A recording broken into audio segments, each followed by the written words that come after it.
केपी ओलीको अनुहार हेर्न मन लाग्छ, माधव नेपालको अनुहार हेर्न लायक छ र आजको दिनमा सबैभन्दा हेर्न लायक प्रचण्डको अनुहार छ देशमा। बाबुराम भट्टराईको अनुहार छ हेर्न लायक। तिनी मान्छेले कुनै बेला हामीलाई अपिल गर्ने गर्थे यही मैदानमा, देशका नौजवानहरू, देशका कुना कुनामा आजसम्म शहीदहरूको सपना कसैले पनि पूरा गरेनन्। देशको रक्षा भएर हामी गर्छौँ, हामीलाई साथ दिनुहोस्, तिनी मान्छेले संकल्प गर्थे। आज भित्ता भित्तामा शहीदको फोटो छ, आज गाउँ गाउँमा शहीदहरू छन्। हाम्रो शहीदले नढाकिएको कुनै डाँडा छैन, हाम्रो शहीदको शवले नभरिएको कुनै पाखाहरू छैनन् र बस्तीहरू छैनन्। यो देशमा 9000 शहीदहरूको बलिदान भएको छ, तर त्यो शहीदको बलिदानमा उभिएर गएका मान्छेहरूको अनुहार, प्रतिबद्धताको कुरा छोडिदिनुहोस्, सङ्कल्पको कुरा छोडिदिनुहोस्।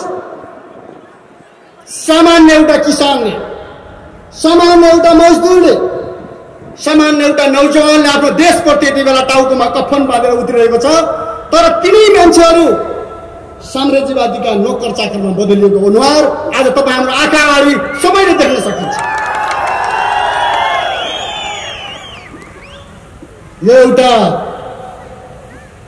अनौठो खालको विडम्बनायुक्त एउटा समय नेपालमा अहिले जुडेको छ। आदरणीय जनसमुदायहरू, फाल्गुनको 15 गते एउटा घटना घट्यो, तपाईँ हामी सबैलाई थाहा छ। आजभन्दा 5 वर्ष अगाडिदेखि नेपालका जनताहरू आफ्नो देशको आकाशमाथि मडारिएको साम्राज्यवादी हस्तक्षेपको एउटा खतराको विरुद्धमा लडिरहेका थिए। नेपालका हरेक नागरिक शहरदेखि गाउँसम्म, विद्यालयदेखि युनिभर्सिटीसम्म, फ्याक्ट्रीहरूमा, गाउँ गाउँमा एमसीसी नामको एउटा साम्राज्यवादी अतिक्रमणकारी योजनाको विरुद्धमा आवाज बुलन्द गरेर लडिरहेका थिए। त्यति बेला हामीलाई प्रतिबन्ध थियो। हाम्रा यो देशको प्रजातान्त्रिक भन्ने सरकारले दलालहरूको विरुद्धमा कारबाही गरेको कारण, मानव तस्करहरूमाथि कारबाही गरेको कारण, कर छली गर्ने ठगहरूको विरुद्धमा, अरबौं रुपियाँ अपचलन गर्ने ठगहरूको विरुद्धमा कारबाही गरेको कारण प्रतिबन्ध लगाएको थियो र हामी प्रतिबन्धमा लडिरहेका थियौँ। बाहिर एउटा सङ्घर्ष चलिरहेको थियो र नेपाली जनताले एमसीसीलाई अनुदानको रूपमा होइन, एउटा घातक आक्रमणको रूपमा, अतिक्रमणको रूपमा बुझिरहेका थियौँ। हामीले प्रतिबन्धकै अवस्थामा अपिल गरेका थियौँ, न नेपाली जनतालाई नझुक्नको लागि, नेपालका युवाहरूलाई नझुक्नको लागि हामीले आग्रह गरेका थियौँ। सङ्घर्ष चलिरहेको थियो। त्यो सङ्घर्षको क्रम चल्दै चल्दै यहाँसम्म आइपुग्यो। हामीले यही मञ्चमा कार्यक्रम पनि गऱ्यौँ। देशभरि बुद्धिजीवी साथीहरूले अन्तर्क्रिया कार्यक्रमहरू पनि गर्नुभयो, देशभक्त साथीहरूले प्रदर्शनहरू गर्नुभयो। तर ती सबै जनताका भावना र चाहनाहरूलाई लत्याउँदै फागुनको 15 गते कथित जनताको प्रतिनिधि संस्था भनिने संसदबाट नेपाल राष्ट्रियतामाथि घात गर्ने, नेपाललाई एउटा बेच्ने, दिन दहाडै नेपाली जनताको चाहना र विश्वासमाथि घात गर्ने एउटा घटना घट्यो। त्यसलाई हामीले नेपाली इतिहासमा फागुन 14, फागुन 15, पुस 1 गते जस्तै नेपालको राजनीतिक आन्दोलनबाट कालो दिनको रूपमा दर्जा भएको छ यो देशमा। जसरी पुस 1 गतेले नेपालमा एउटा कालो दिनको उपमा पाएको छ, नेपालको इतिहासमा त्यति बेलाको सामन्तवादले भन्ने गर्छौँ, त्यति बेलाको सामन्तवादले कु गरेको थियो र कालो दिन भने हामी भन्ने गर्छौँ। त्योभन्दा पनि खतरनाक प्रजातन्त्रको बिल्ला टाँगेका मान्छेहरू, प्रजातन्त्रको चिन्ह बोकेका मान्छेहरू र अझ त्यसमा माथि पनि कम्युनिस्टको हँसिया हतौडाको फित्ता बाँधेका मान्छेहरूले यो देशको राष्ट्रिय स्वाधीनतामाथि नेपाली जनताको मत र चाहना विपरीत गरेर घात गरेका छन् र फागुन 15 लाई एउटा संसदवादीहरू, दलालहरू, विदेशी नोकर चाकरहरूले कालो दिनको रूपमा नेपाली जनतामा एउटा छाप छोडेर गएका छन्। हामी त्यो परिघटनामा गम्भीर छ।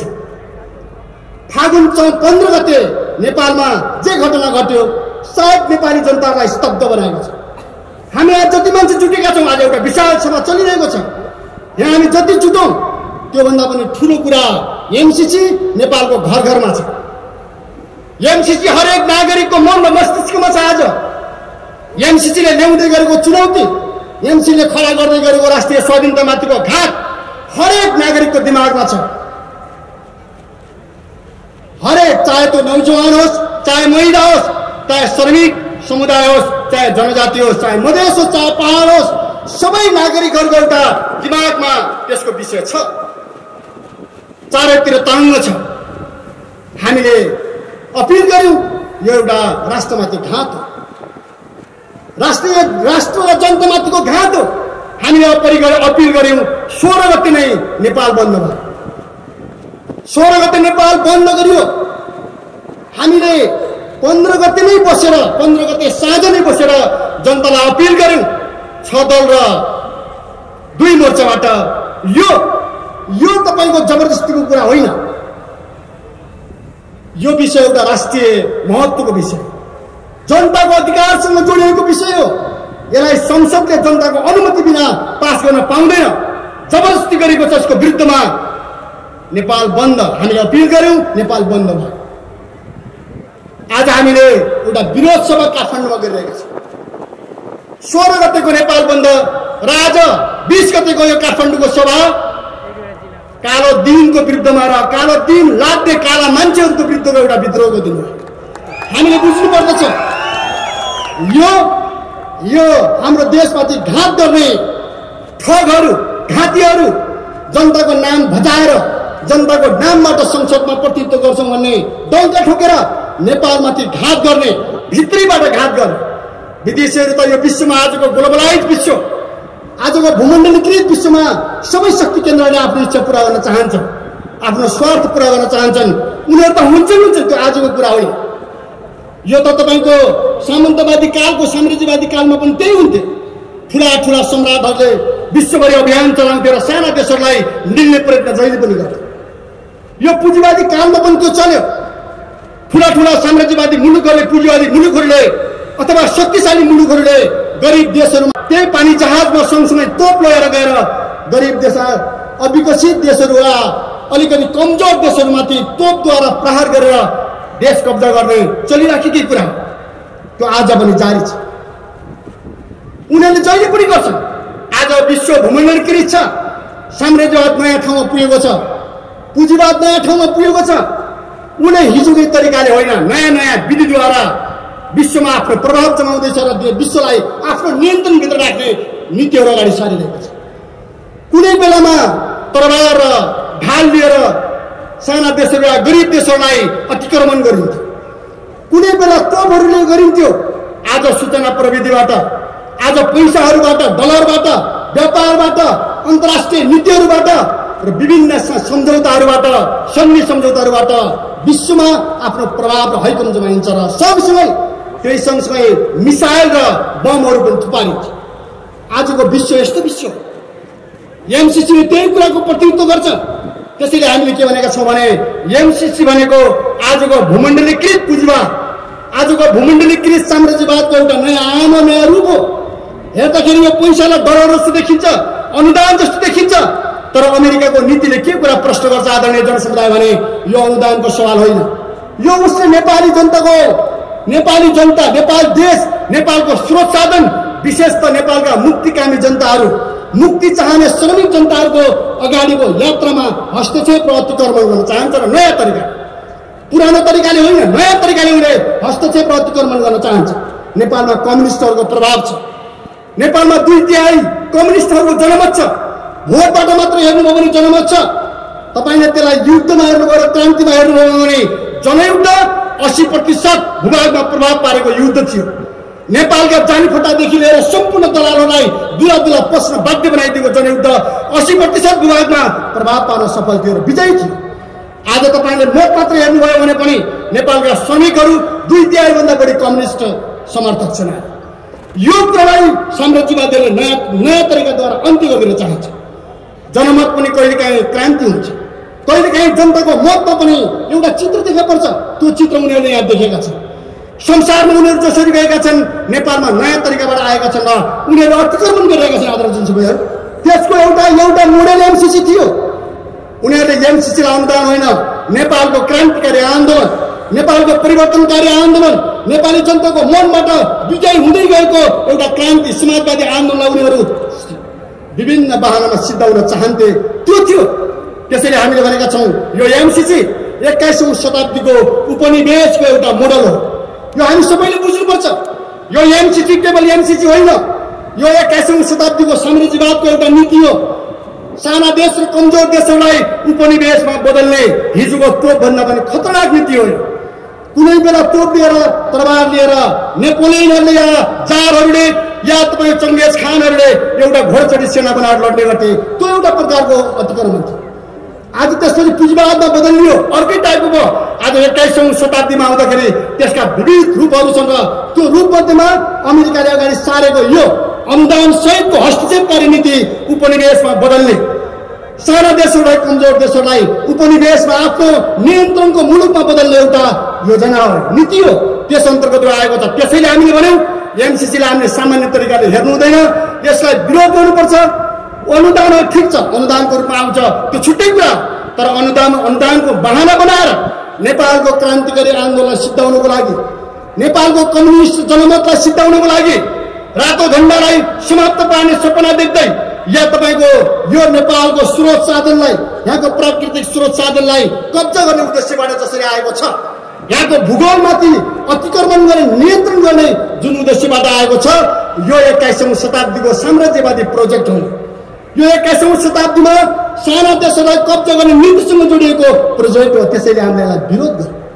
यो कुरा हामी सबैले बुझ्न चाहिन्छ। मलाई लाग्छ यो कुरा केपी ओलीले पनि बुझेका छन्, यो कुरा माधव नेपालले पनि बुझेका छन् र यो कुरा प्रचण्डले पनि बुझेका छन्। नबुझ्ने कसैले पनि होइन।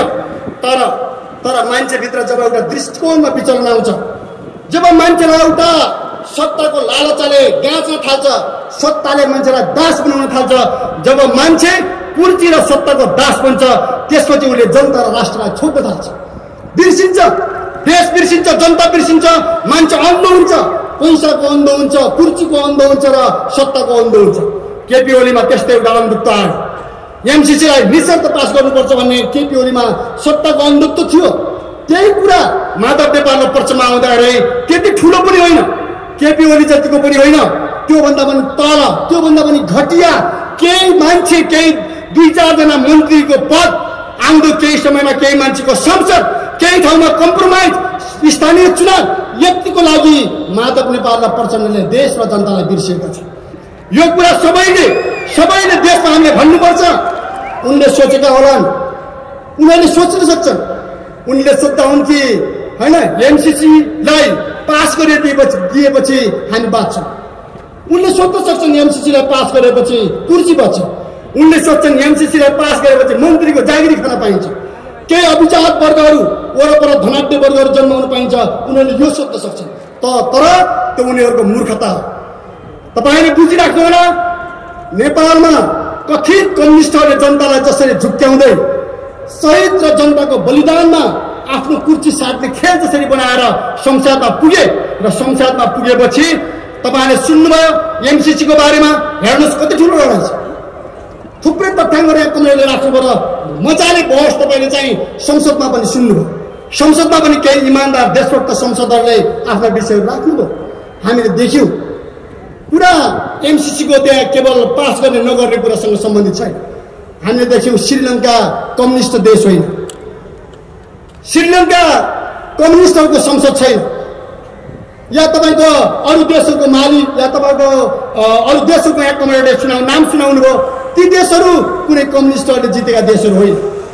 तर हामीले देख्यौँ घटनाक्रममा के कुरा साबित भयो भने, हेर्नुहोस् एउटा समय थियो लेनिनले र माओले संश्लेषण गर्नुभएको थियो। एउटा समय आइपुग्यो देशको रक्षा गर्नको लागि पनि कम्युनिस्ट नै चाहिन्छ। उहाँले यो संश्लेषण गर्नु पहिला पहिला देशको संरक्षण र जनताको नेतृत्व एक हदसम्म पुँजीपति वर्गले पनि गर्छ, पुँजीवादी पार्टीहरूले पनि गर्छन् भन्ने कुरा थियो। तर जब साम्राज्यवादको विकास भयो, जब पुँजीवाद साम्राज्यवादमा पतन भयो, त्यसपछि लेनिनले संश्लेषण गर्नुभयो अब देशको रक्षा गर्ने काम पनि कम्युनिस्टहरूले गर्नुपर्छ। माओवादीले संश्लेषण गर्नुभयो देशको स्वाधीनताको रक्षा गर्ने काम र मुक्ति युद्धको नेतृत्व पनि पुँजीवादले नगर्ने भएपछि कम्युनिस्टले गर्नुपर्छ भनेर उल्लेख गर्नुपर्यो। गर्नु पनि भयो, लड्नु पनि भयो। दुईटै काम एकैचोटि जनतालाई अधिकार दिलाउने काम पनि देशको रक्षा गर्ने काम पनि कम्युनिस्टहरूले गरे। तर आज हामीले एउटा बडो यो 21औं शताब्दीमा एउटा नयाँ चित्र नेपालमा देखा पर्यो। नेपालमा नै त्यो देखा पर्यो। बरु श्रीलङ्काका पुँजीवादी पार्टीहरूले साम्राज्यवादको विरुद्धमा विद्रोह गर्ने आँट गरे। बरु अफ्रिकाका पुँजीवादी देशहरूले चाहिँ एमसीसीको विरुद्धमा साम्राज्यवादको विरुद्धमा विद्रोह गर्ने आँट गरे। अरू कयौं तमाम जनताले विद्रोह गर्ने आँट गरे। तर नेपालमा एउटा विचित्र के भयो भने श्रमिक जनताको नाम बजाएर पुगेका कम्युनिस्ट भनाउँदाहरू जो संसदमा पुगे एउटा पुँजीवादी पार्टी र पुँजीवादी प्रतिनिधिको जति पनि आँट गर्न सकेनन्। यिनका तिग्रा कामे, यिनको शिर झुक्यो, यिनले घुँडा टेके र यिनले आफ्नो नाक रगडे आफ्नो मालिकसँग। यसले के देखायो भने यसले देखायो 21औं शताब्दीमा क्रान्तिकारीहरूले अझै गम्भीर ढङ्गले संश्लेषण गर्नुपर्ने भयो। देखावटी कम्युनिस्टहरूले राष्ट्रिय स्वाधीनता र जनताको अधिकारको पक्षमा माओवादीले संश्लेषण गरेको भन्दा पनि अगाडि बढ्नुपर्ने परिवेश बन्यो। त्यसैले हामीले फेरि भनेका छौँ एउटा नयाँ ध्रुवीकरण चाहियो, नेपालमा पनि चाहियो र संसारभरि एउटा बहस चाहियो कि साम्राज्यवादी अतिक्रमणको विरुद्धमा लड्ने शक्तिहरूको ठिक पहिचान, क्रान्तिकारी शक्ति, सही दृष्टिकोण भएको शक्ति सँगसँगै आफ्नो देशलाई माया गर्ने राष्ट्रवादी पनि हुन्छन् भने राष्ट्रवादीले पनि त्यो मोर्चामा आफूलाई संलग्न गराउने खालको आँट गर्नुपर्ने परिवेश आजको परिवेशले देखाउँछ। यो कुरा सेनाले पनि विद्रोह गर्यो। एउटा देशमा सेनाले पनि विद्रोह गरेर एमसीसीलाई लखेट्यो, अमेरिकी हस्तक्षेपलाई क्यान्सल गरिदियो। कुनै देशमा पार्टीहरू लिएर संसदले लखेटिदियो। हामी नेपालमा एकचोटि सम्झिन सक्छौँ के नेपालमा त्यो सम्भावना छ के 2-4 जना मुठ्ठीभर संसदहरू बन्छु बच्चा, 2-4 जना मुठ्ठीभर मान्छेहरूले के तिनले हाम्रो देश बेच्ने हैसियत राख्छन्? के तिनले अधिकार राख्छन्? हाम्रो 3 करोड नेपाली जनताको भविष्यलाई प्रभावित पार्ने के तिनले त्यस्तो ठुलो निर्णय गर्ने हैसियत राख्छन्? के तिनको त्यो अधिकार छ? संसदमा पुगेका मुठ्ठीभर मान्छेहरूले नेपालको युग प्रभावित हुने कुरा त्यहाँ तिनले गर्न पाउँछन्? कदापि पाउँदैनन्। असम्भव छ। र हामी भन्छौँ हामी 6 दल, हाम्रो पार्टी, हामी प्रतिबद्ध छौँ कि नेपालमा यो पार्टी रहँदासम्म, नेपालमा यो मोर्चा रहँदासम्म, नेपालका श्रमिक जनता रहँदासम्म, नेपालका देशभक्त नागरिक रहँदासम्म तिनको सपना कहिल्यै पनि पुरा हुने छैन, पुरा गर्न दिइने छैन। किनकि हामीले भनेका छौँ उनीहरूले संसदलाई सार्वभौम भन्ने भनेका थिए। संसद भनेको सार्वभौमिक हो। संसदलाई जनताले सार्वभौमिक शक्तिको रूपमा आफ्नो शक्ति दिएको प्रतिनिधि संस्थाको रूपमा बुझ्ने पनि गर्छ। त्यो एक हदसम्म सही कुरा पनि हो। तर संसदले कसको नेतृत्व गर्नुपर्छ? जनता सार्वभौमिक शक्ति भएपछि त्यो सार्वभौमिक शक्तिको नेतृत्व संसदले गर्नुपर्छ कि पर्दैन? संसदले जनताको प्रतिनिधित्व गर्न सक्ने आँट गर्नुपर्छ कि पर्दैन? त्यो थेक्न सक्नुपर्छ कि पर्दैन? नेपाली जनताले अहिले एमसीसीको विरोध गरिरहेका छन्। कम्युनिस्टले मात्रै होइन, काङ्ग्रेसभित्र पनि एमसीसी राष्ट्रको हितमा छैन भन्ने मत जबरजस्त छ, गाउँ गाउँसम्म छ, हरेक पार्टीभित्र बहस छ। मलाई लाग्छ नेपाली सेनामा पनि छ, नेपाल प्रहरीमा पनि छ, हुनुपर्छ। नेपाल गुम्यो भने राजनीति कहाँ गर्ने? नेपाल रहेपछि राजनीति गर्ने हो, नेपाल गुमेपछि राजनीति कहाँ गर्ने? कहाँ पार्टी राजनीति गर्ने हो? आज सिक्किमेली जनताको अगाडि त्यो चुनौती छैन। एउटा लेन्दुप गर्जे एउटा राष्ट्रघाती मान्छेको निर्णयको पछि लाग्दाखेरि सिक्किमेली जनताले आज भारतीय साम्राज्यवादको पैताला मुनि दोब्नु परेको पीडा छ कि छैन आज? त्यसैले नेपालमा हामीले के भन्नुपर्छ भने संसदले देशको प्रतिनिधित्व गर्छ भने ठिक कुरा, संसदले राष्ट्रिय स्वाधीनताको पक्षमा काम गर्छ भने ठिक कुरा, संसदहरूले देशको पक्षमा इमानदारीपूर्वक काम गर्छन् भने सही कुरा हो, तिनी सार्वभौमिक शक्तिको रूपमा पनि मानिन सक्छ। जस्तो कि श्रीलङ्काले फर्काइदियो, त्यस हदसम्म श्रीलङ्काको सांसद श्रीलङ्काली जनताको प्रतिनिधित्व गर्ने सार्वभौमिक शक्ति बन्यो। तर आज नेपालमा उल्टो छ। नेपालमा जनताले एमसीसी खारेजीको माग गरेका छन्, राष्ट्रिय स्वाधीनताको माग गरेका छन्, तर नेपालका संसदहरू, त्यो पनि अल्पमतमा भएका संसदहरू, थोरै संख्याका स्वल्पमतले देश बेचेर खान्छन्। के त्यो सार्वभौमिक संसद हो? नेपाली जनताको सार्वभौमिक शक्तिलाई उल्टाएर दुरुपयोग गर्ने, राष्ट्रघातमा अपराध गर्ने, त्यो कसरी सार्वभौम हुन्छ? त्यसैले हामीले देख्यौँ यो संसदको औचित्य सिद्धिएको छ। यो संसद सार्वभौमिक संसद होइन, यो संसद अमेरिकाहरूको भत्ता पचाउने कठपुतलीहरूको संसद हो। त्यसैले आदरणीय जनसमुदायहरू, नेपालको संसदले सार्वभौमिक शक्तिको हैसियत गुमाएको छ, त्योसँग त्यो अधिकार छैन, रहेन। नेपाली जनताले सार्वभौमिकता चाहन्थे, यो संसदले बेचेर खाएको छ। नेपाली जनताले एमसीसीलाई फर्काउन चाहन्थे, तर यो संसदले लाछाप लगाइदिएको छ। त्यसैले हामीले भन्छौँ कि नेपालको संसद साम्राज्यवादीहरूको कठपुतली संसदमा बदलिएको छ र नेपालका संसदहरू साम्राज्यवादीका भजन मण्डलहरूमा बदलिएका छन्। उनको गुणगान गाउने, उनको तलवार चाट्ने शक्तिको रूपमा उनीहरू बदलिएका छन्। त्यसैले यसले गरेको निर्णय सार्वभौमिक निर्णय हुन सक्दैन, कदापि हुन सक्दैन। हामीले शेरबहादुर देउवालाई स्मरण गरेका थियौँ। नेपाली काङ्ग्रेसको इतिहास नेपालमा कुनै बेला एउटा विद्रोही र क्रान्तिकारी शक्तिको रूपमा थापित थियो, तर जब यसले जिम्मा पायो, नेपाली काङ्ग्रेसले यस्ता ठुला गल्तीहरू गर्दै आयो। नेपाली जनताले काङ्ग्रेसलाई अहिले तपाईँ भोकको कुरा छोडिदिनुहोस्, नेपाली जनताले के बुझ्छिन् भने नेपाली काङ्ग्रेस भनेको देश बेचेर खाने पार्टी, राष्ट्रघाती पार्टी हो भनेर गाउँ गाउँमा बुझ्छिन्। 11 सालमा कोशी बेचेर खाने काङ्ग्रेस, 15-16 सालमा गण्डक बेचेर खाने काङ्ग्रेस, महाकाली बेचेर खाने काङ्ग्रेस, नेपालका 16वटा भन्दा बढी राष्ट्रिय उद्योगहरूलाई दलाल पुँजीपतिहरूको खल्तीमा हालिदिने काङ्ग्रेस नेपाली जनताको नजरमा एउटा दलाल, एउटा राष्ट्रघाती पार्टीको रूपमा बदनाम छ र गिर्दै गएको छ। तिनका ठुला स्वर, ती ठुला स्वर नेपाली जनताका स्वर होइन। ती ठुला स्वर संसदमा नेपाली काङ्ग्रेसका संसद बनिने मान्छेहरूले उठाएका ठुला स्वरहरू, ती डलरबाट औराएका डकारहरू हुन्। तिनको पछाडि कुनै पनि हैसियत छैन, ती नेपाली जनताका मतहरू होइन। त्यसैले आदरणीय जनसमुदायहरू, काङ्ग्रेसले सुधारोस्। एउटा मौका पाएको छ, काङ्ग्रेसले यो एमसीसीको बारेमा जनताको मत अनुसार निर्णय गरेर यसलाई फिर्ता पठाओस् र देशमा एकचोटि बिग्रिएको छविलाई सुधारोस्, हाम्रो चाहना थियो। तर गाउँमा भन्छ नि, के खान पल्केकोलाई कहिले उपदेश लाग्दैन भनेको जस्तै लागेन। नेपाली जनताले काङ्ग्रेसलाई अपिल गरे, तर काङ्ग्रेस फर्किएर मालिकहरूको तलवार चाट्न पुगेको छ र इतिहासमा नराम्रोसँग काङ्ग्रेस फेरि पनि राष्ट्रघाती पार्टीको रूपमा बदनाम हुन पुगेको छ। काङ्ग्रेसका नेताहरूले आजकल खुब गर्व गरेर नाच्दै हिँडेको देख्छु म चाहिँ। काङ्ग्रेसी साथीहरू, तपाईँहरू खुब्चिनु भयो, तपाईँहरूले बुझ्नु भएन। तपाईँहरूका अग्रजहरूले गरेको बलिदानलाई तपाईँहरूले बुझ्नु भएन। राणा शासनको विरुद्धमा गरेको विद्रोहलाई तपाईँहरूले बुझ्नु भएन। राणा शासनको विद्रोह भनेको एक प्रकारले अङ्ग्रेजी उपनिवेशको विरुद्धको विद्रोह पनि थियो। यो कुरा काङ्ग्रेसले हेक्का राख्नु पर्थ्यो। राणा शासन र अङ्ग्रेज मिलेर नेपालमा दमन गरेका थिए। राणा शासनको विरुद्धको विद्रोह भनेको एक प्रकार राष्ट्रिय स्वाधीनता, अङ्ग्रेजको उपनिवेशवादी नीतिको विरुद्धको एउटा विद्रोह पनि थियो। तर काङ्ग्रेसले त्यो कुरा भुल्यो। जब काङ्ग्रेस पावरमा पुग्यो, अङ्ग्रेजहरूको तलवार चाटेर राणाहरू 104 वर्ष टिके। काङ्ग्रेसले भारत र अमेरिकाको तलवार चाटेर अर्को सत्ता कब्जा गर्छ भन्ने सपना देख्यो। त्यो काङ्ग्रेसको दिवा सपना, त्यो कहिले पुरा हुँदैन थियो, भएन। नेपाली जनताले चिन्दै हरेक बेला काङ्ग्रेसलाई खुम्चाइदिएका छन्। अहिले पनि काङ्ग्रेस तेस्रो पार्टी हो। यदि तपाईँले चाहिँ हिजोको बोटबाट हेर्नुभयो भने प्रचण्ड र माधवलाई जोड्ने हो भने केपी ओली, माधव र प्रचण्ड, त्यसपछि मात्र काङ्ग्रेसको पालो आउँछ।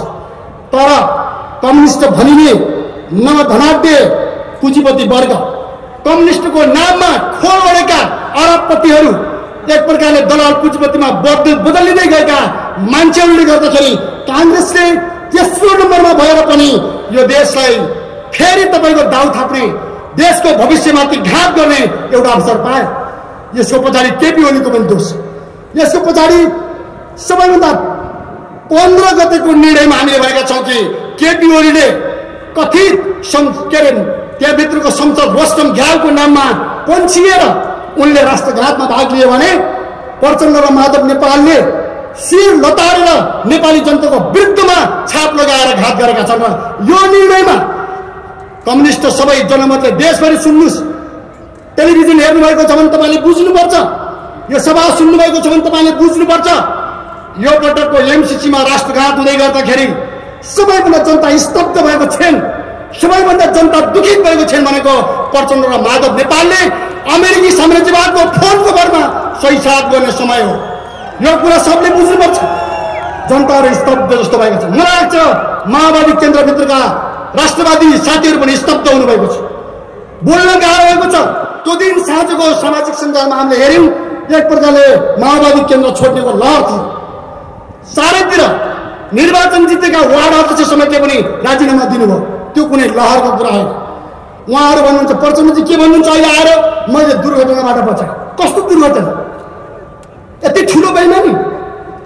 दुर्घटना त एमसीसी पास गर्ने कुरा दुर्घटना, देशलाई दुर्घटनामा पारेर दुर्घटनाबाट बचायो भन्ने, जनतालाई कन्फ्युज गर्ने, भ्रमित गर्ने।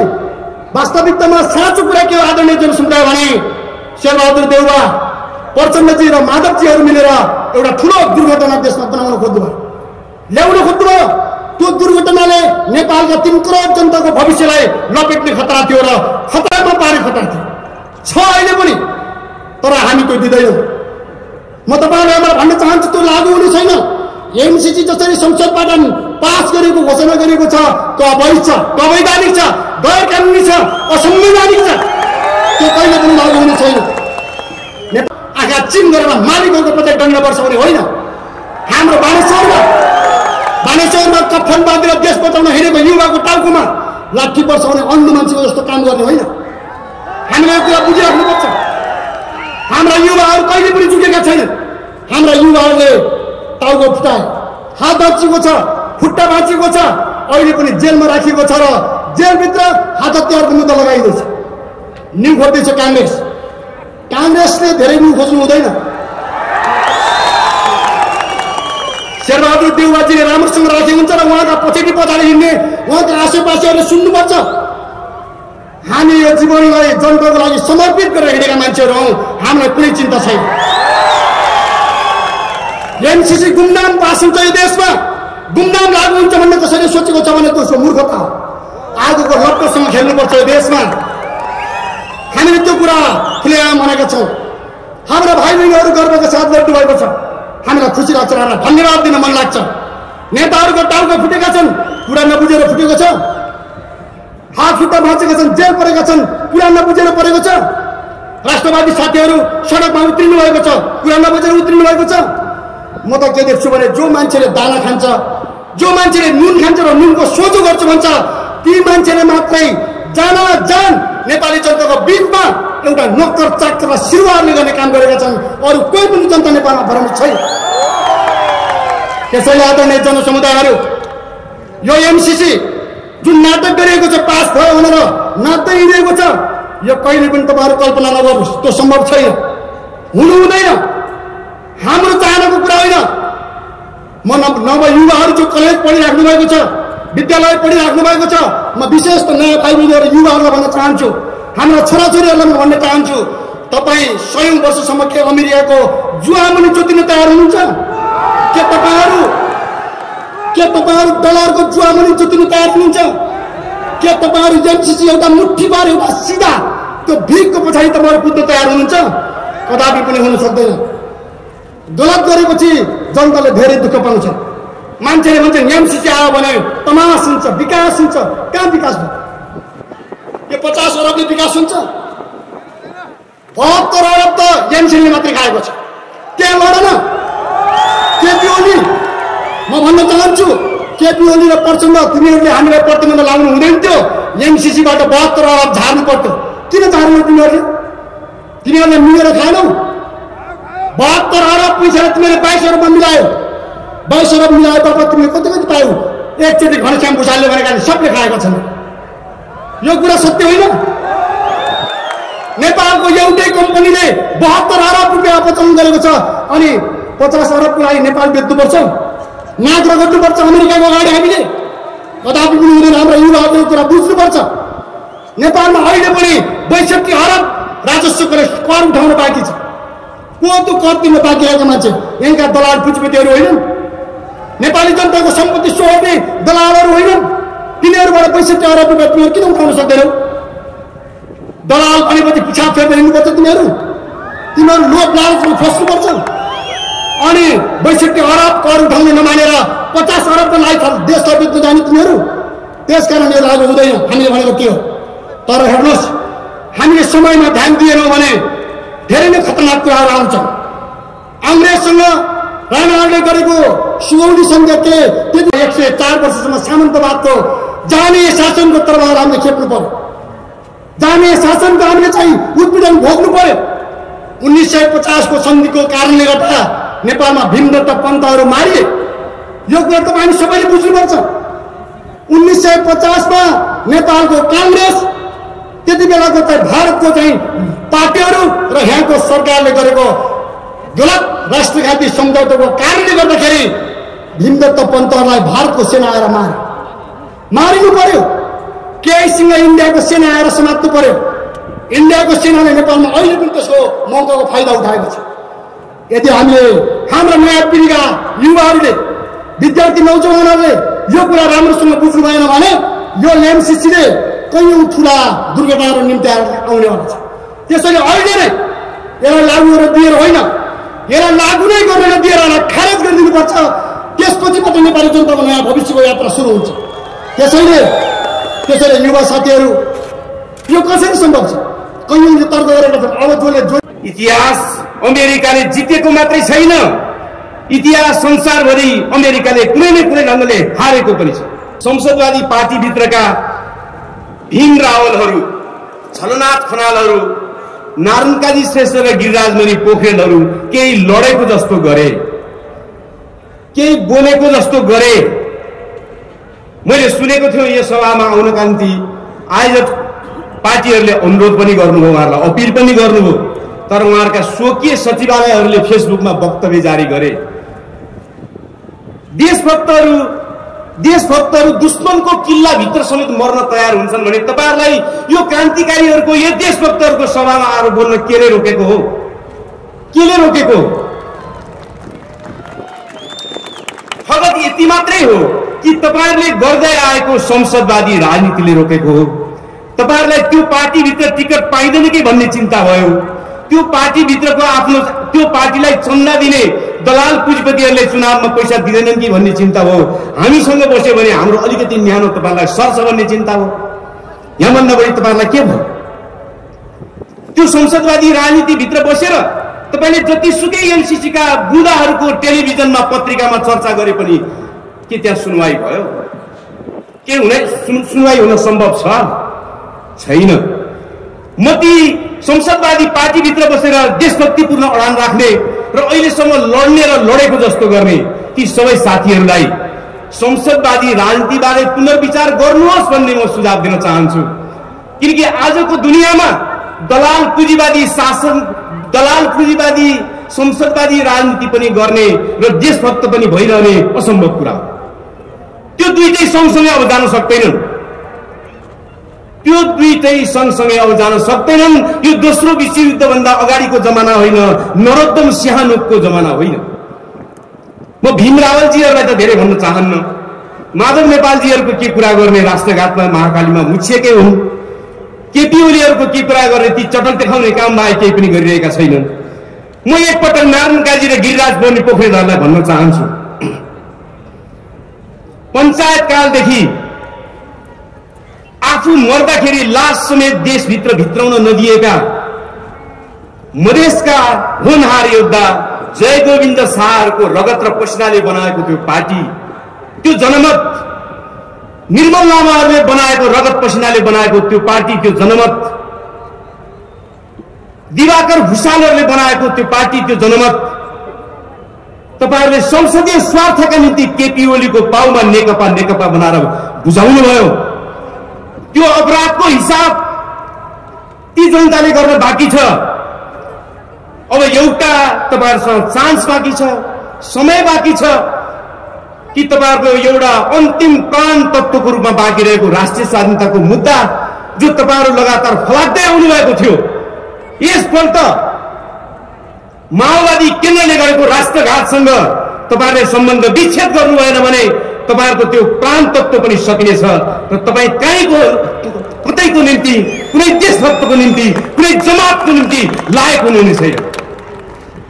समयमै सोच्नुस्, संसदवादी पार्टीभित्र देशभक्ति पुराण अडान राख्दै आउनुभएका, राखे जस्तो गर्दै आउनुभएका सबै मित्रहरूले सोच्नुस्, किन राष्ट्रघात माटोको सवाल हो। यो कुनै पार्टीको, कुनै बापको, कुनै राजनीतिक मुद्दाको छिनाझपटीको मात्रै सवाल होइन। यो माटोको मुद्दामा पनि जो अगाडि आउन सक्दैन त्यसलाई राष्ट्रले कहिले माफ गर्न सक्दैन। पुलिससँग लड्दा लड्दै एमसीसी पारित भए भन्ने खबर बाहिर आएपछि केही साथीहरू अलि निराश मुद्रामा घर फर्किनुतिर लागेको मैले देखेँ। धेरैलाई लाग्यो कि यो पास भइहाल्यो, अब सकिहाल्यो, अब के हुन्छ, अब लडेर के हुन्छ। कुरा त्यस्तो छैन। यहाँका सञ्चार माध्यमहरूले, यहाँका विद्वान भनिने मानिसहरूले बहुराष्ट्रिय कम्पनी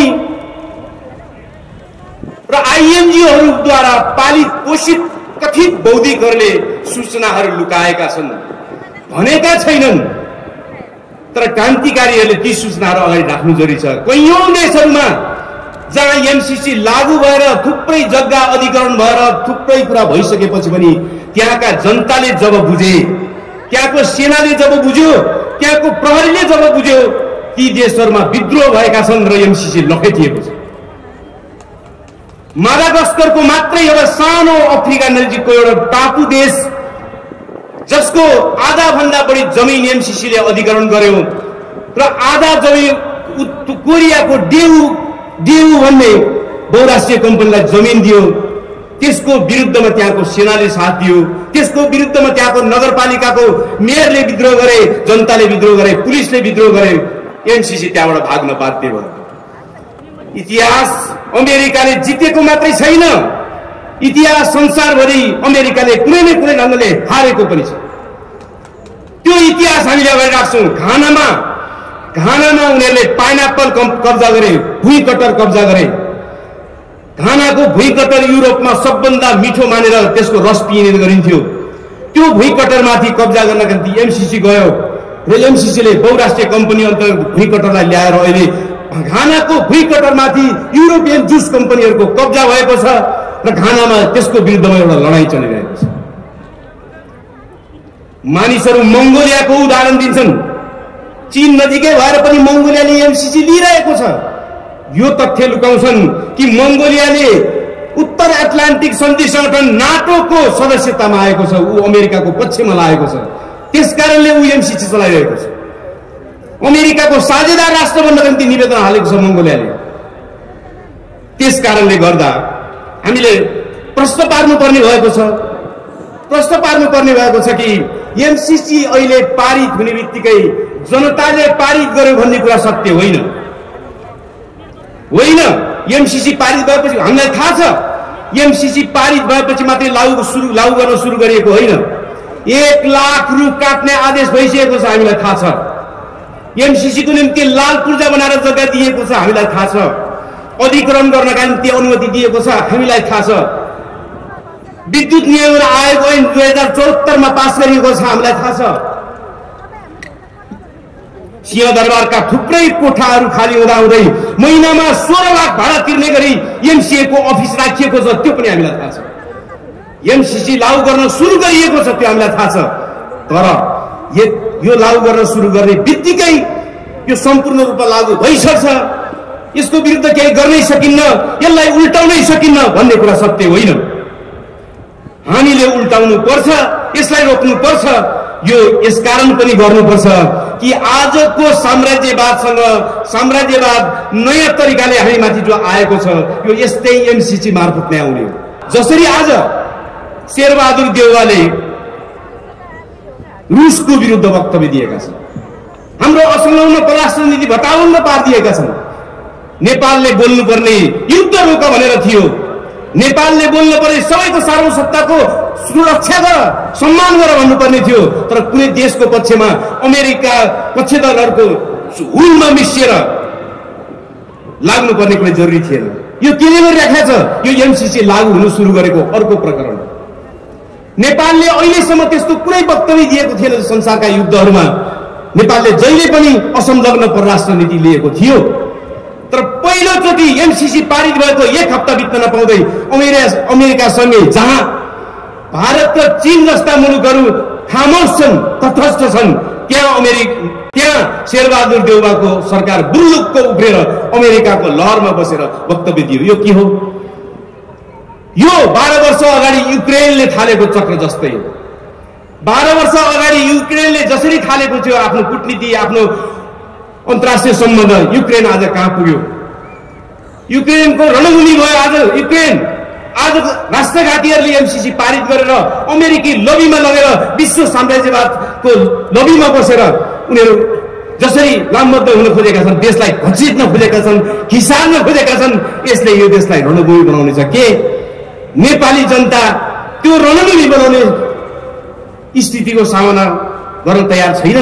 अवश्य तयार हुन्छ, हुनै पर्दछ। सम्पूर्ण देशभक्तहरूले एउटा संकल्प गर्नु जरुरी छ कि तिमीहरूको चुनौती हामीलाई स्वीकार छ, तिमीहरूको चुनौती हामीलाई स्वीकार छ र हामी जबसम्म रहनेछौँ यो देशमा, जबसम्म जिउँदो रहनेछौँ र देशभक्तिपूर्ण भावनाका साथ रहनेछौँ, त्यो बिन्दुसम्म एमसीसीलाई लागू हुन नदिनका निम्ति र त्यसलाई खारेज गराइ छोड्नका निम्ति हामी संकल्प गर्नेछौँ।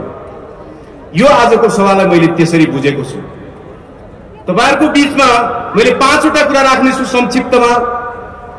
पहिलो कुरा, एमसीसीलाई उनीहरूले सबभन्दा पहिले अनुदान भनेर हामीमाथि जालसाजी गर्न खोजे। हामीले विभिन्न तथ्यहरू मार्फत नेपालका बौद्धिकहरू, नेपालका देशभक्तहरू र क्रान्तिकारीहरूले अमेरिकाको आईपीएसको रिपोर्टदेखि 2004 मा अमेरिकाले बनाएको कानूनदेखि सबै चीजहरूलाई अगाडि ल्याएर राख्यौं र यो एमसीसी सम्झौता कुनै पनि अर्थमा अनुदान वा सहयोग होइन। यो नेपाली समाजलाई लुट्नका निम्ति, नेपालको जलविद्युतलाई बहुदेशीय कम्पनी, बहुराष्ट्रिय कम्पनीहरूको हातमा पुर्याउनका निम्ति, नेपाली समाजलाई नवौपनिवेशिक साङ्लोमा फेरि नराम्रोसँग झनभन्दा झन साम्राज्यवादीहरूले कस्नका निम्ति र हिन्द पेसिफिक रणनीति यो दक्षिण एसियामा लागू गर्ने क्रममा चीनलाई घेर्ने रणनीति अन्तर्गत नेपाललाई रणभूमि बनाउनका निम्ति ल्याइएको हो भन्ने कुरा हामीले प्रमाणित गर्यौं। त्यसपछि नै नेपाली देशभक्त जनताको यस विषयमा ध्यान बढ्दै गयो र आन्दोलनको वातावरण बन्दै गयो। अहिले फेरि एमसीसीलाई पारित गर्ने बेलामा प्रचण्ड लगायतका केही मानिसहरूले, माधव नेपाल लगायतका केही मानिसहरूले एउटा अर्को चटक हामी अगाडि सारे। त्यो हो व्याख्यात्मक टिप्पणीको चटक। त्यो व्याख्यात्मक टिप्पणीको चटक मैले किन गरेँ भनेर पत्रकार सम्मेलनमा भन्ने बेलामा प्रचण्डले भने, म त 1.5-2 साल अगाडि नै सामान्य संकल्प प्रस्ताव राखेर पास गर्ने पक्षमा थिए, तर केपी ओलीले मानेनन्, न त त्यति बेलै भइसक्थ्यो। पछि मात्रै उनले नमानेपछि गिजो लिएको हो र म यो व्याख्यात्मक घोषणामा आइपुगेको हो। र उनले एउटा ठुलो झुट त्यति धेरै पत्रकारहरूका अगाडि बोले कि भियना कन्भेन्सन 1969 को भियना कन्भेन्सनमा यो व्यवस्था छ कि कुनै एउटा देशले आफू खुसी व्याख्यात्मक टिप्पणी राख्यो भने त्यो अन्तर्राष्ट्रिय कानून सरह नै मानिन्छ भनेर लेखिएको छ भनेर एउटा ठुलो झुट बोले। म नेपालका वकिल साथीहरू, नेपालका कानूनका विद्वान साथीहरू खुलेर यसको विषयमा बोल्दिनका निम्ति म अनुरोध गर्न चाहन्छु कि भियना कन्भेन्सनको कुनै पनि टिपोटमा, कुनै पनि बुदामा, कुनै पनि प्रोटोकलमा त्यो व्यवस्था छैन। किनकि आज गुगलमा एक क्लिक गर्ने बित्तिकै भियना कन्भेन्सनका सबै बुदाहरू आइपुग्छन्। त्यो कुनै ढाँटेर ढाँटिने कुरा होइन। त्यति नाङ्गो कुरा पनि उनले डरलाग्दो गरी ढाक्न सम्भव भयो। र उनले अर्को कुरा पनि भने, जबकि हामी सबैलाई थाहा छ भियना कन्भेन्सन अन्तर्राष्ट्रिय सन्धिहरू बारेको कन्भेन्सन हो, त्यसमा अमेरिकाको कांग्रेसले पास पनि गरेको छैन त्यो भियना कन्भेन्सनलाई कि अमेरिकाले लागू गर्न बाध्य छ, छैन। अर्को कुरा, केही बुद्धिजीवीहरूलाई प्रयोग गरेर टेलिभिजनको पर्दामा भनाइदैछ कि भियना कन्भेन्सनमा त्यो बुदा नभए पनि संयुक्त राष्ट्र संघको एउटा कानून आयोग छ 2011 को आसपासमा, त्यसले एउटा व्याख्या गरेको छ कि सन्धिको साथसाथमा त्यस्ता घोषणाहरू राखिन्छन् भने त्यसलाई सन्धिको अंग बनाइन्छ। तर संयुक्त राष्ट्र संघको कानून आयोग संयुक्त राष्ट्र संघको सम्पूर्ण महासभा होइन। कानून आयोग भनेको त्यो सुझाव गर्नका निम्ति गठन गरिएको हो र त्यो कानून आयोगको त्यो सिफारिसमा के छ भने दुईटै पक्षले सहमति जनाएका चिठी पत्रहरूलाई मात्रै सन्धिको अंग मान्न सकिन्छ भनेर व्याख्या गरेको छ। त्यो कुनै महासभाको निर्णय होइन, त्यो संयुक्त राष्ट्र संघ अन्तर्गतको कानूनी सल्लाहको निम्ति गठन गरिएको कानून आयोगको विवेचना हो, व्याख्या हो, त्यो कुनै सन्धि सरहको मान्यता नै होइन। त्यो कुरालाई ल्याएर पनि व्याख्यात्मक घोषणाले चाहिँ अब एमसीसीमा भएका गलत कुराहरू सबै चाहिँ देशको पक्षमा भयो भनेर जो एउटा चटक गर्न खोजिएको छ त्यसको हामीले तीव्रतापूर्वक सैद्धान्तिक रूपमा, व्यवहारिक रूपमा र प्रमाण अगाडि सारेर त्यसको खण्डन गरिँदैछ। एमसीसी कुनै हालतमा संशोधित भएको छैन, व्याख्यात्मक टिप्पणीले त्यसलाई कुनै फरक पारेको छैन। त्यसका राष्ट्रघाती मुद्दाहरू, त्यसका देशघाती मुद्दाहरू र नेपाली समाजको अस्तित्वलाई लुट्ने, नेपाललाई शक्ति राष्ट्रहरूको रणमैदान बनाउने, त्यसको घाम नहाल्ने र नेपालको जलविद्युतलाई बहुराष्ट्रिय कम्पनीको हातमा सुम्पिने जो घातक मुद्दाहरू त्यसमा छन्, त्यसमा केही पनि फरक परेको छैन। त्यसकारणले यो पहिलो कुरालाई हामीले दृढतापूर्वक नेपालका देशभक्तहरू र क्रान्तिकारी जनताले अगाडि लिएर जानु परेको छ।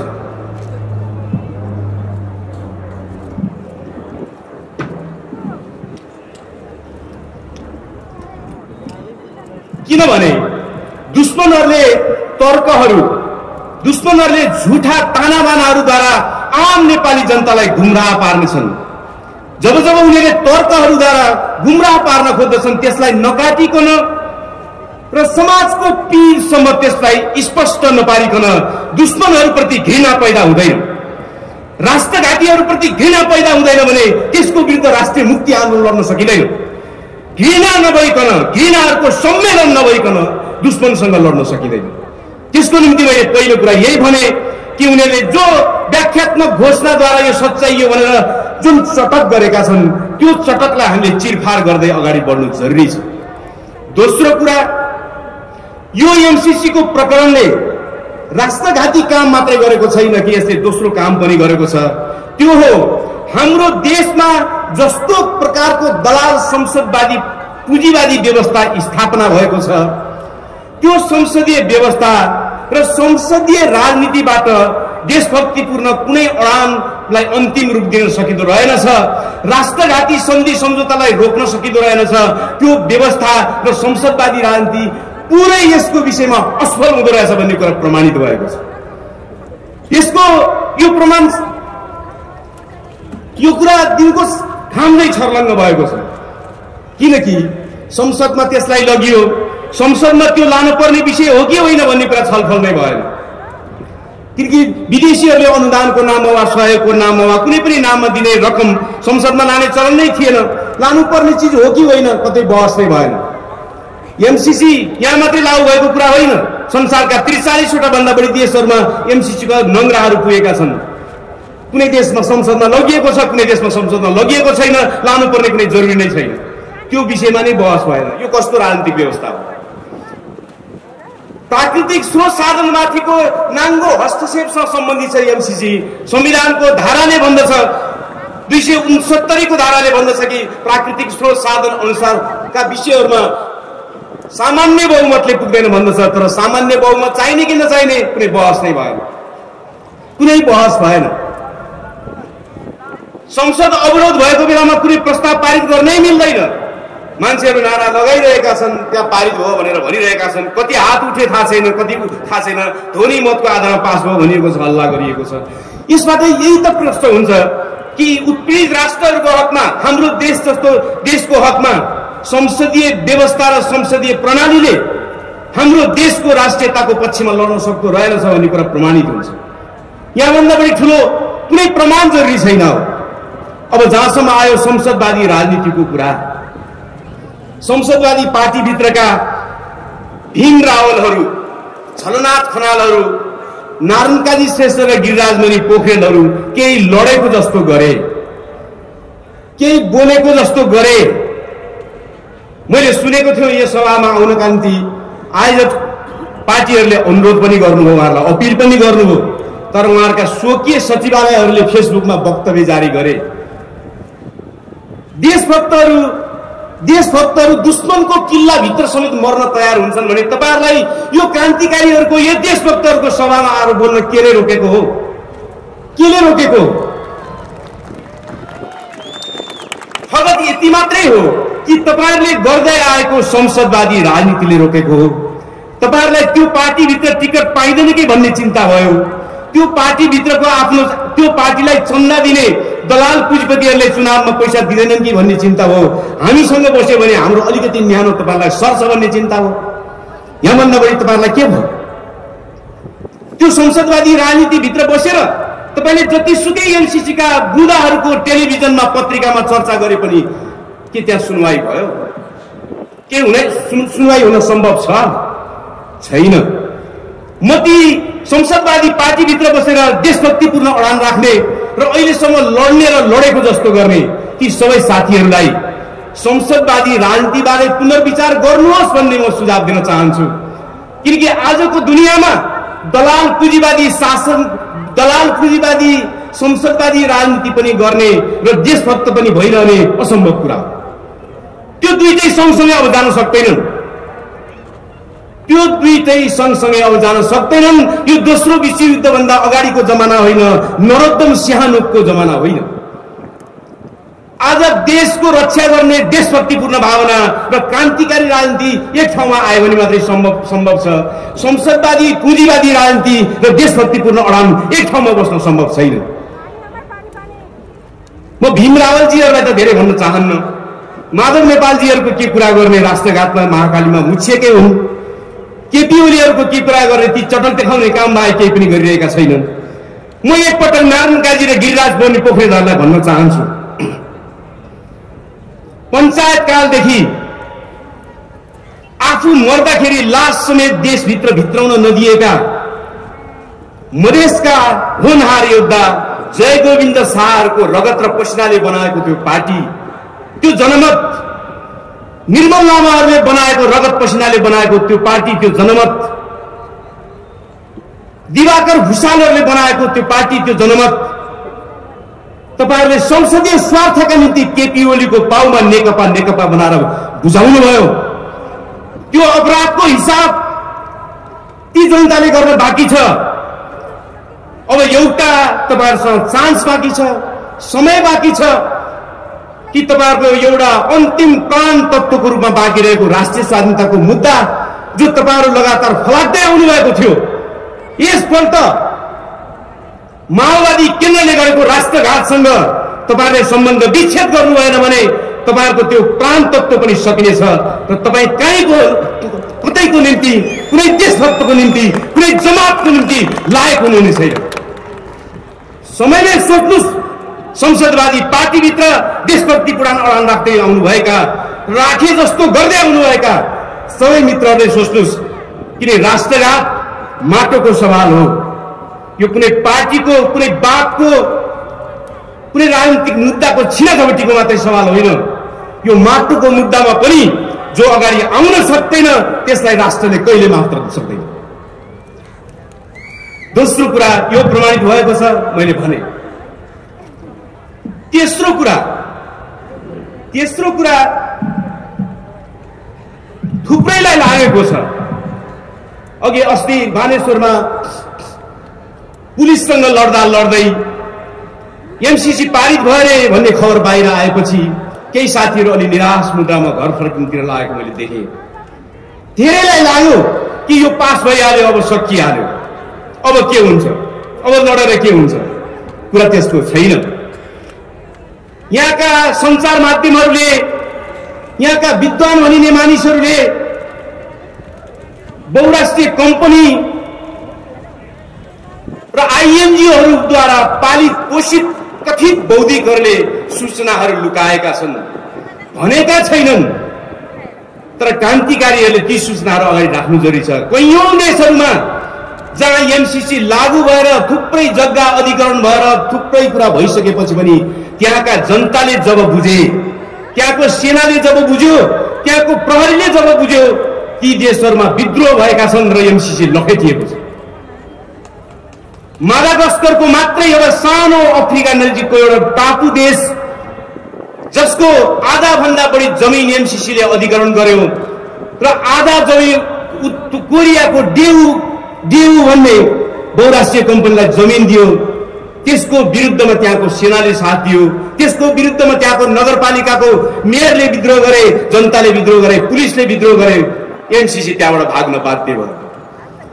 इतिहास अमेरिकाले जितेको मात्रै छैन, इतिहास संसारभरि अमेरिकाले कुनै न कुनै ढङ्गले हारेको पनि छ। त्यो इतिहास हामीले अगाडि राख्छौँ। घानामा उनीहरूले पाइनएप्पल कब्जा गरे, भुइँ कटर कब्जा गरे।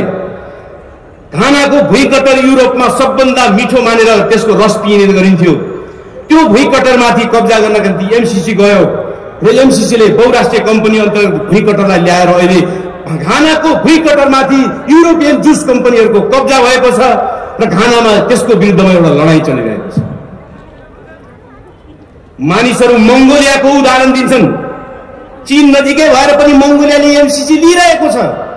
यो तथ्य लुकाउँछन् कि मङ्गोलियाले उत्तर एटलान्टिक सन्धि संगठन नाटोको सदस्यतामा आएको छ, ऊ अमेरिकाको पक्षमा लागेको छ, त्यसकारणले ऊ एमसीसी चलाइरहेको छ। अमेरिकाको साझेदार राष्ट्र बन्नका निम्ति निवेदन हालेको छ मङ्गोलियाले। त्यसकारणले गर्दा हामीले प्रश्न पार्नुपर्ने भएको छ कि एमसीसी अहिले पारित हुने बित्तिकै जनताले पारित गर्यो भन्ने कुरा सत्य होइन। एमसीसी पारित भएपछि हामीलाई थाहा छ, एमसीसी पारित भएपछि मात्रै लागू गर्न सुरु गरिएको होइन। 1 लाख रुख काट्ने आदेश भइसकेको छ, हामीलाई थाहा छ। एमसीसी को निम्ति लाल पूर्जा बनाएर जग्गा दिएको छ, हामीलाई थाहा छ। अधिग्रहण गर्नका निम्ति अनुमति दिएको छ, हामीलाई थाहा छ। विद्युत नियमन आयोग ऐन 2074 मा पास गरिएको छ, हामीलाई थाहा छ। सिंहदरबारका थुप्रै कोठाहरू खाली हुँदाहुँदै महिनामा 16 लाख भाडा तिर्ने गरी एमसीए को अफिस राखिएको छ, त्यो पनि हामीलाई थाहा छ। एमसीसी लागू गर्न सुरु गरिएको छ, त्यो हामीलाई थाहा छ। तर यो लागू गर्न सुरु गर्ने बित्तिकै यो सम्पूर्ण रूपमा लागू भइसक्छ, यसको विरुद्ध केही गर्नै सकिन्न, यसलाई उल्टाउनै सकिन्न भन्ने कुरा सत्य होइन। हामीले उल्टाउनु पर्छ, यसलाई रोक्नु पर्छ। यो यसकारण पनि गर्नुपर्छ कि आजको साम्राज्यवाद नयाँ तरिकाले हामीमाथि जो आएको छ, यो यस्तै एमसीसी मार्फत नै आउने हो। यो आजको युगको साम्राज्यवादको नयाँ तरिका हो, नयाँ तरिका हो। यो नयाँ तरिकासँग लड्नका निम्ति हामीले साम्राज्यवादका विरुद्ध राष्ट्रिय मुक्ति आन्दोलनको एउटा नयाँ चक्र अब सुरु गर्नुपर्छ। यो देशको मात्रै हुने छैन, यो संसारभरिको आन्दोलनको एउटा अङ्ग हुनेछ। युक्रेनले पनि 12 वर्ष अगाडि त्यसरी नै सोचेथ्यो, सन्तुलित कूटनीति, नेटोमा जाने, अमेरिकाले भनेको मान्ने, त्यसरी नै सोचेथ्यो। आज शेरबहादुर देउवाले रुसको विरुद्ध वक्तव्य दिएका छन्, हाम्रो असंलग्न परराष्ट्र नीति भटाउन पारिदिएका छन्। नेपालले बोल्नुपर्ने युद्ध रोक भनेर थियो, नेपालले बोल्नु पर्ने सबैको सार्वभौमसत्ताको सुरक्षा गर, सम्मान गर भन्नुपर्ने थियो। तर कुनै देशको पक्षमा अमेरिका पक्षधरहरूको हुलमा मिसिएर लाग्नुपर्ने कुनै जरुरी थिएन। यो केले गरिराखेको छ? यो एमसीसी लागू हुन सुरु गरेको अर्को प्रकरण। नेपालले अहिलेसम्म त्यस्तो कुनै वक्तव्य दिएको थिएन संसारका युद्धहरूमा। नेपालले जहिले पनि असंलग्न परराष्ट्र नीति लिएको थियो, तर पहिलोचोटि एमसीसी पारित भएको 1 हप्ता बित्न नपाउँदै अमेरिकासँगै, जहाँ भारत र चीन जस्ता मुलुकहरू खामोश छन्, तटस्थ छन्, त्यहाँ शेरबहादुर देउवाको सरकार बुल्लुक्क उफ्रेर अमेरिकाको लहरमा बसेर वक्तव्य दियो। यो के हो? यो 12 वर्ष अगाडि युक्रेनले थालेको चक्र जस्तै हो। 12 वर्ष अगाडि युक्रेनले जसरी थालेको थियो आफ्नो कूटनीति, आफ्नो अन्तर्राष्ट्रिय सम्बन्ध, युक्रेन आज कहाँ पुग्यो? युक्रेनको रणभूमि भयो आज युक्रेन। आज राष्ट्रघातीहरूले एमसीसी पारित गरेर अमेरिकी लबीमा लगेर विश्व साम्राज्यवादको लबीमा बसेर उनीहरू जसरी लामबद्ध हुन खोजेका छन्, देशलाई घसीट्न खोजेका छन्, खिसार्न खोजेका छन्, यसले यो देशलाई रणभूमि बनाउने छ। के नेपाली जनता त्यो रणभूमि बनाउने स्थितिको सामना गर्न तयार छैन? अवश्य तयार हुन्छ, हुनै पर्दछ। त्यसकारणले चौथो कुरा मैले भन्ने कुरा के हो भने यो एमसीसी केवल एमसीसी होइन, आजको साम्राज्यवादको मुख्य रणनीतिभित्रको एउटा अङ्ग हो। त्यसकारणले एमसीसी विरुद्ध सङ्घर्ष हाम्रो राष्ट्रिय स्वाधीनताको सङ्घर्ष मात्रै होइन, विश्व साम्राज्यवाद विरोधी सङ्घर्षको एउटा अङ्ग हो। संसारभरिका जनताले अमेरिकी साम्राज्यवाद कसरी आउँदैछ भन्ने अब बुझ्दैछन्। नेपाललाई त मार्नै पर्न सुरु भइसकेको हामीले नबुझी सुखै छैन। त्यसकारणले हामीले साम्राज्यवाद विरोधी नयाँ आन्दोलनको रूपमा, नयाँ चक्रको रूपमा, नयाँ आन्दोलनको रूपमा, नयाँ परिवेशको रूपमा हामीले यसलाई विकास गर्नुको कुनै विकल्प छैन। यदि हामी त्यसरी विकास गर्न लाग्छौँ भने हामी एमसीसी रोक्न सक्छौँ, यसको लागू भएको कुरा रोक्न सक्छौँ, यसलाई चकनाचुर पार्न सक्छौँ। हामीभन्दा थोरै जनसङ्ख्या भएका देशहरूले एमसीसीलाई ठुलो चटाए भने हामी सक्दैनौँ। किन सक्दैनौँ? हामी सक्छौँ। त्यसको निम्ति हामीले योजनाबद्ध रूपमा अगाडि लानु छ। र अन्तिममा म तपाईँहरूसँग एउटा कुरा गरेर बिदा हुन्छु। त्यो के भने हामीले केही त्रुटिहरू पनि गरेका छौँ। हामी क्रान्तिकारीहरूले, हामी देशभक्तहरूले यो बीचमा केही त्रुटिहरू गर्यौँ। हामीले 1.5 वर्ष अगाडिदेखि नै एमसीसीको विरुद्ध केन्द्रित आन्दोलनहरू सुरु गरेकै हो। विभिन्न मोर्चाबन्दी पनि हामीले बनाएकै हो, तर हामीले त्यसलाई निरन्तरता दिन सकेनौँ। यो कुरा सत्य हो। हामीले निरन्तरता दिन सकेनौँ, त्यसलाई परिमार्जन गर्न सकेनौँ र त्यसलाई देशव्यापी तल्लो तहका जनतासम्म हामीले पुर्याउन सकेनौँ, जसको कारणले देशका सचेत तबका त अलिकति उठ्यो, तर देशको पीडमा रहेको दैनन्दिन श्रममा मात्रै बाँच्नुपर्ने त्यो श्रमिकहरूको विशाल करोडौँको फौजलाई हामीले यो कुरा पुर्याउन सकेनौँ। यसमा हामी आत्मालोचित हुनुपर्छ र अहिले हाम्रो रणनीतिलाई हामीले परिमार्जित गर्न सक्नुपर्दछ। किन क्रान्तिकारीहरू अगाडि बढ्न तयार हुन्छन्, मर्न तयार हुन्छन् मात्रै होइन, उनीहरू आफ्ना गल्तीहरूबाट सिक्न तयार हुन्छन्। त्यो पनि क्रान्तिकारीहरूको गुण हो, देशभक्तहरूको गुण हो। यो बीचमा हामीले जो त्रुटि गर्यौँ, त्यो त्रुटिले हामीलाई एमसीसीको विरुद्धमा जुन उचाइको आन्दोलन बनाउन सम्भव थियो, बन्दै गएको थियो, त्यसलाई केही न केही हामीलाई असर पर्यो। मित्रहरू, अब दुश्मन सम्पूर्ण रूपमा हाम्रो विरुद्ध आइसकेको छ। नेपाली जनताको विरुद्ध, नेपाल राष्ट्रको विरुद्ध आइसकेको छ। संसारभरि एमसीसीको बारेमा र अमेरिकी साम्राज्यवादका बारेमा, त्यसको विरुद्धमा वा अरू खाले साम्राज्यवादका विरुद्धमा एउटा साम्राज्यवाद विरोधी मोर्चाको निम्ति अनेकन प्रयत्नहरू अगाडि बढिरहेका छन्। हाम्रो यो 6 दल र आज 6 दल र 2 मोर्चाको जो संयुक्त कार्यक्रम भइरहेको छ, हामी सङ्घर्षमा छौँ। हामीले यो सङ्कल्प आज एउटा गर्नुपर्छ कि अब हामीले साम्राज्यवाद विरोधी एउटा नयाँ उचाइको मोर्चा बनाउन सक्नुपर्दछ। त्यो बनाउनै पर्दछ। साम्राज्यवाद विरोधी एमसीसी मात्रै होइन, एमसीसी अनिवार्य रूपमा त्यसको ताजा प्रकरण हो, तर साम्राज्यवाद विरोधी नयाँ उचाइको लडाइँको निम्ति, सङ्घर्षको निम्ति हामीले अब एउटा नयाँ खालको संयुक्त मोर्चा सङ्गठन निर्माण गर्न सक्नुपर्दछ। त्यसमा सम्पूर्ण देशका कम्युनिस्ट बाहेकका देशभक्तहरूलाई पनि त्यसमा समेट्न सक्नुपर्दछ र त्यो दिशामा हामी सृजनात्मक हुन आजैदेखि सुरु गर्नुपर्दछ।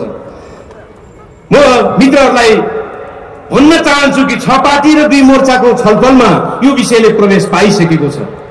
यो विषयले प्रवेश पाएको छ र हामी सबै कुनै न कुनै स्तरमा गम्भीर हुन थालेका छौँ।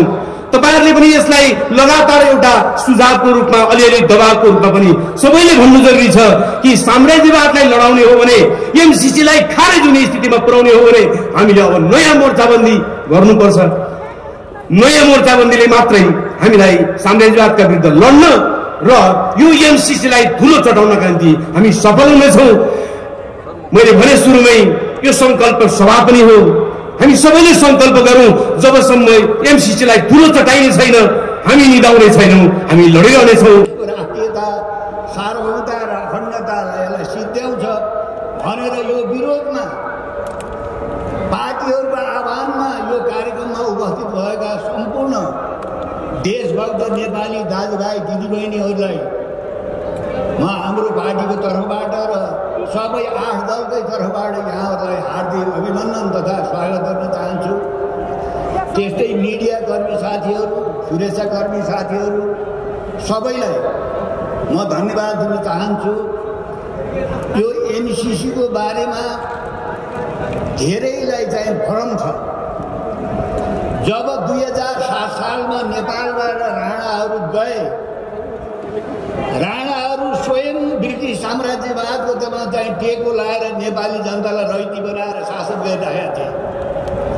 राणाहरूलाई नेपाली जनताले हटाएपछि 7 सालपछि नेपालको सत्तामा बसेकाहरूले नेपालको राष्ट्रियता, सार्वभौमता र अखण्डताको रक्षा गरेर होइन, त्यो राष्ट्रको अखण्डताको सौदाबाजी गरेर लगातार नेपालमा राज गरिराखे र देशमा यो चाहिँ 70 वर्षको अवधिमा धेरै देशहरूबाट आर्थिक सहायता आउने गरेको छ। तपाईँहरूलाई थाहा छ चाहिँ अहिलेका ठुला देशहरू भारत, अमेरिका, चीन लगायत जापान धेरै देशबाट हाम्रो देशमा विकास गर्न, नेपाली जनतालाई रोजीरोटी दिन भनेर खरबौँ रुपियाँ चाहिँ नेपालमा भित्रिएको छ। यो 70 वर्षको अवधिमा विदेशी सहायता नेपालमा आउँदा कहिल्यै नेपालका राजनीतिक पार्टीहरूले यस्तो खालको विरोध गरेको, यस्तो सभा गरेको, विदेशीले दिएको अनुदान चाहिन्न भनेर चाहिँ गल्ली गल्लीमा, जिल्ला जिल्लामा, टोल टोलमा, प्रदेशहरूमा लाखौँ लाख नेपाली जनताले विरोध गरेको तपाईँले सायद देख्नु भएको थियो। त्यसकारणले अमेरिकनहरूले हाम्रो नेपालीहरूको बाटो मुक्त गरिदिनको लागि, हामी हिँड्ने बाटो साङ्ग्रो भयो भनेर बाटो मुक्त गरिदिनको लागि अनि नेपालमा उत्पादित विद्युतलाई चाहिँ विदेश निकासी गर्नको लागि प्रसारण लाइन बनाउने भएर दुईटा विषयमा 50 करोड अमेरिकी डलर आर्थिक सहायता दिने कुरा भयो, सम्झौता भयो। उनीहरूको जो अनुदान हो कि लगानी हो, यसको बारेमा नि व्यापक छलफल भएको छ। स्वयं अमेरिका दादाहरूले भन्छन् यो लगानी हो। अमेरिकाको पक्षमा अमेरिकाको आरती गाएर यहाँ सत्तामा बस्नेहरूले यो सहयोग हो, नेपालीहरूको गरिबी हटाउन, नेपालको उन्नति गर्न अमेरिकाले यो दान हो भनिरहेको छ। कहीँ दान दिएछ भने 13 करोड अमेरिकी डलर त नेपालले पनि त्यसो मिसाएछ नि फेरि। त्यो हाम्रो के हो, त्यो 13 करोड अमेरिकी डलर। त्यसकारणले यो अमेरिकाको लगानी हो, अमेरिकाको लगानी हो। यो लगानीको विरुद्धमा आज मेचीदेखि महाकालीसम्म प्रवासमा बस्ने पनि सचेत नेपालीहरूले एमसीसी चाहिँदैन, देश बेच्न पाइँदैन भनेर सांसद धेरै नेपालीहरूले चाहिँ आन्दोलन गरिरहेका छन्। त्यसकारणले हामीले के बुझ्नुपर्छ भनेर भन्दाखेरि यो आजभन्दा 2-3 वर्ष पहिले अहिलेको प्रतिपक्षले पास गर्ने कोसिस गरेको थियो संसदबाट। अझ नयाँ कुरा त तपाईँ के बुझ्नुहोस् भने अहिलेसम्म विदेशीहरूले दिएको अनुदान संसदबाट पारित भएको इतिहास छ कहीँ?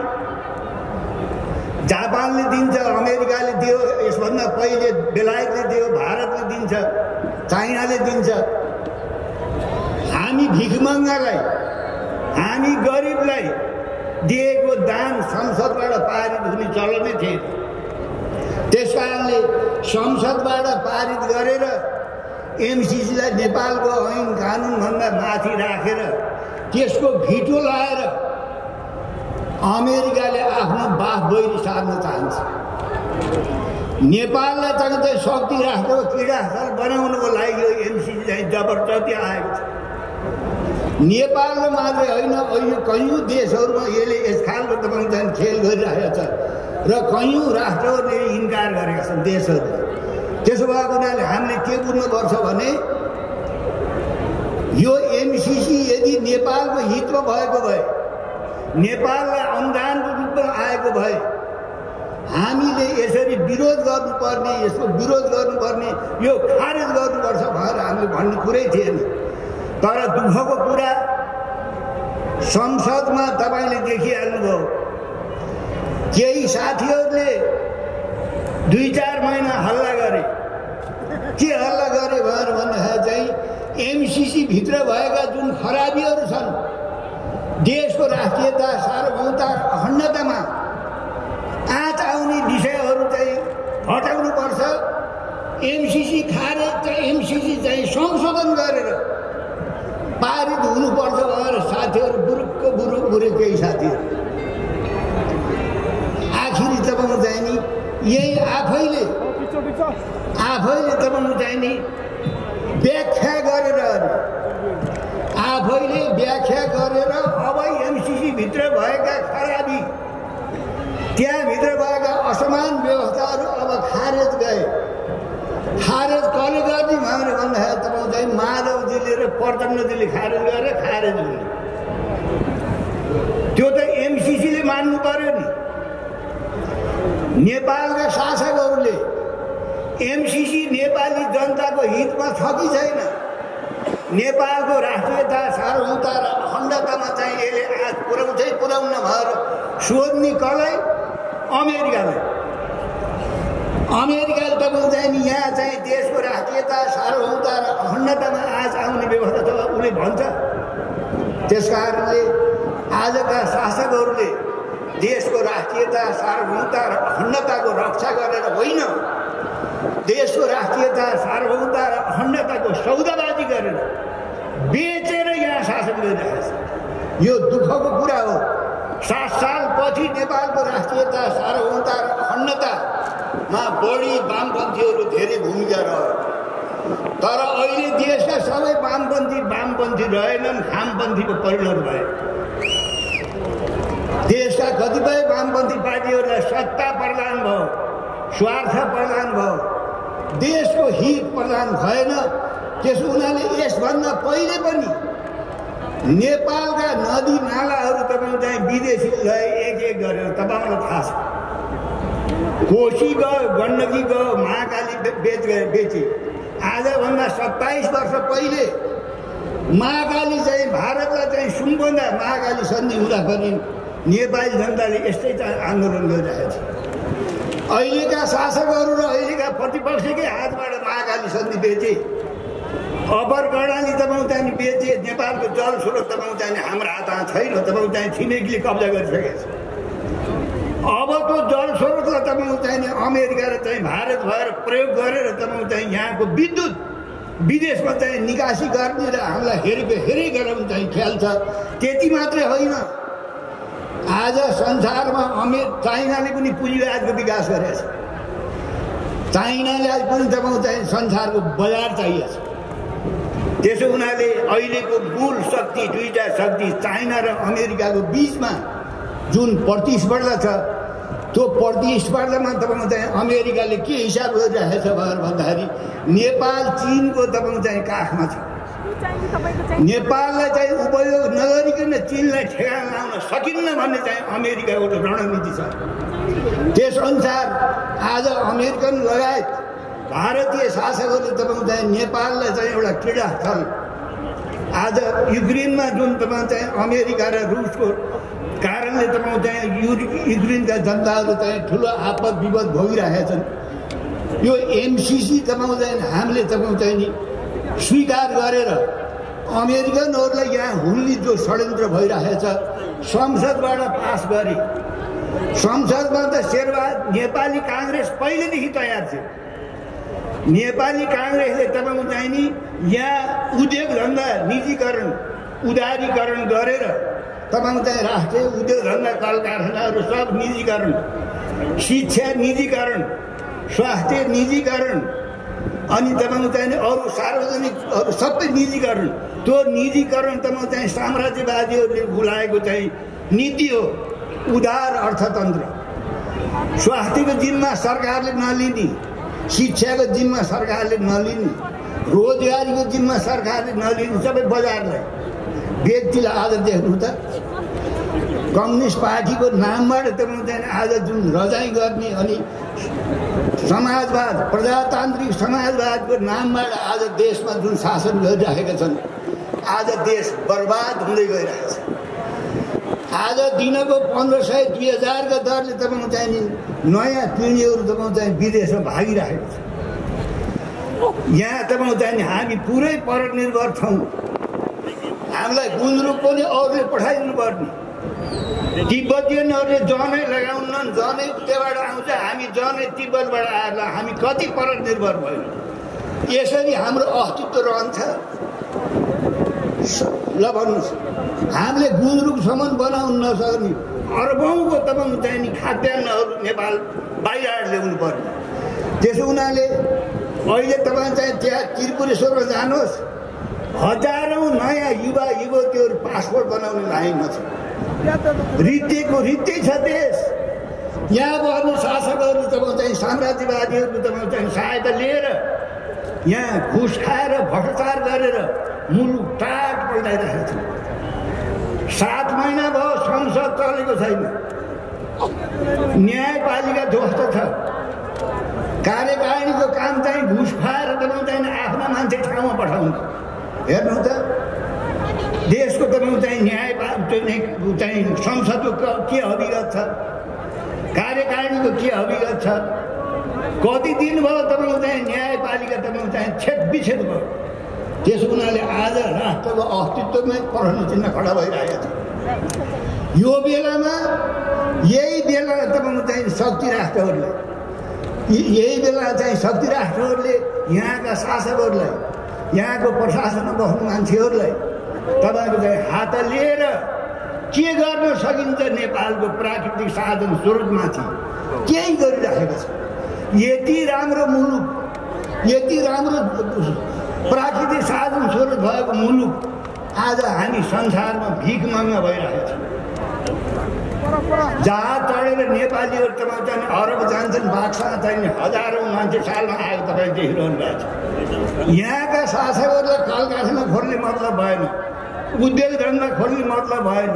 बहुराष्ट्रिय कम्पनीले बनाएको तपाईँ चाहिँ सामान लिएर यहाँ नेपाली जनतालाई चाहिँ ठगिराखेको छ, खाइरहेको छ। मुलुक नेपाललाई कसैले अब विश्वास गर्न थालेछ। शासकहरूले तपाईँ चाहिँ विशुद्ध साम्राज्यवादको दलाली गर्ने, उनीहरूको चाहिँ आशीर्वाद लिएर चुनाव जित्ने, सत्तामा जाने, अनि साम्राज्यवादीहरू तपाईँ चाहिँ कुन योजना लागू गर्दाखेरि साम्राज्यवादीहरू स्वार्थ पुरा हुन्छ। नेपालको राष्ट्रियता, सार्वभौमता र अखण्डताको होइन, साम्राज्यवादीहरूको स्वार्थमा काम गरिरहेका छन्। त्यसकारणले यो अहिले केही दिन पहिले 15 गते राति संसदबाट एमसिसी पारित गरे। मेचीदेखि महाकालीसम्म र प्रवासका ठाउँ ठाउँमा नेपाली जनताले, देशभक्त नेपाली जनताले यो एमसिसी अमेरिकी साम्राज्यवादको यो चाहिँ षड्यन्त्र हो, योबाट चाहिँ नेपालको सार्वभौमता, भौगोलिक अखण्डतामाथि यसले चाहिँ उगर्छ, तपाईँ चाहिँ खतरा पुर्याइरहेको छ। यसलाई खारेज गर्नुपर्छ। जुन देशले यसको चाहिँ विकृति विसङ्गति थाहा पाए ती देशहरू तपाईँ चाहिँ नि स्वीकार गरेनन्। यही छिमेकी श्रीलङ्काले गरेन, कतिपय देशहरू तपाईँ चाहिँ फिर्ता गरे।